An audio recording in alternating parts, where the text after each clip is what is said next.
Assalamualaikum warahmatullahi wabarakatuh. Izin memperkenalkan diri, nama saya Ismi Suci Rahmadani dengan nomor NPM 2421010021 dari Prodi Hukum Keluarga Islam.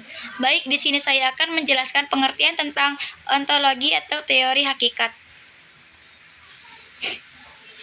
Pembahasan pertama, hakikat dasar realitas.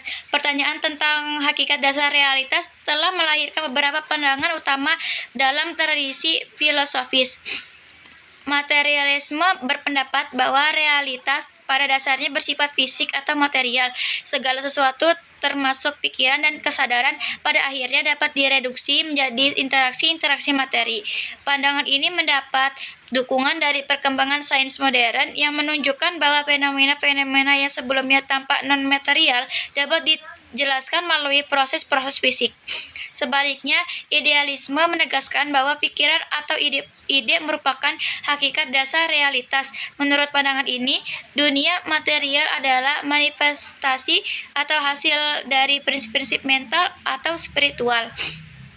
Dualisme mencoba menengahi dengan menyatakan bahwa realitas terdiri dari dua substansi fundamental yang berbeda, materi dan pikiran. Kedua substansi ini memiliki sifat-sifat yang berbeda dan tidak dapat direduksi satu sama lain, namun berinteraksi untuk membentuk realitas yang kita alami. Yang kedua, objek inderawi dan non-inderawi.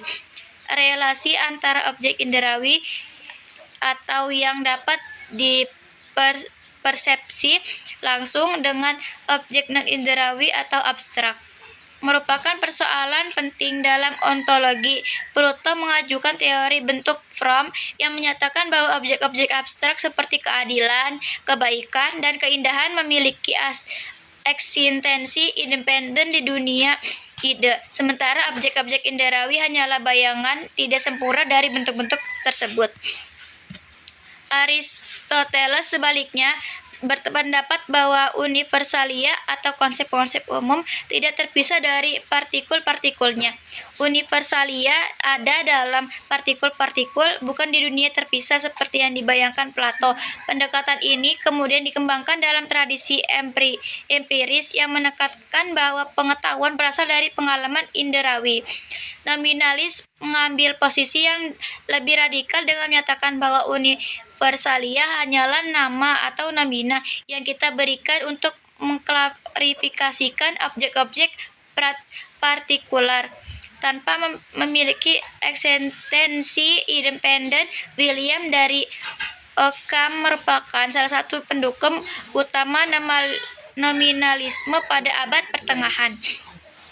Yang ketiga, monisme dan pluralisme. Pertanyaan tentang apakah realitas berfungsi tunggal atau monisme atau jamak pluralisme telah menghasilkan berbagai jawaban filosofis.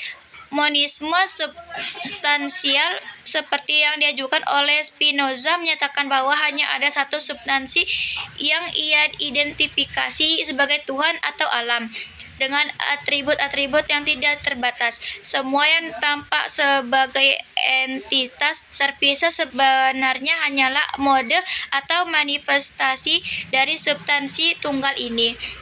Monisme atributif sebaliknya mengakui keberadaan substansi tetapi menyatakan bahwa semua substansi pada dasarnya memiliki sifat yang sama. Materialisme monistik menyatakan bahwa semua substansi bersifat material, sementara idealisme monistik berpendapat bahwa semua substansi bersifat mental. Pluralisme yang diadvokasi oleh filsuf seperti Leibniz dengan teori monadnya menyatakan bahwa realitas terdiri dari banyak substansi fundamental yang berbeda. Setiap monad merupakan entitas independen yang mencerminkan seluruh universum dari perspektifnya sendiri. Yang keempat, perubahan dan ketetapan.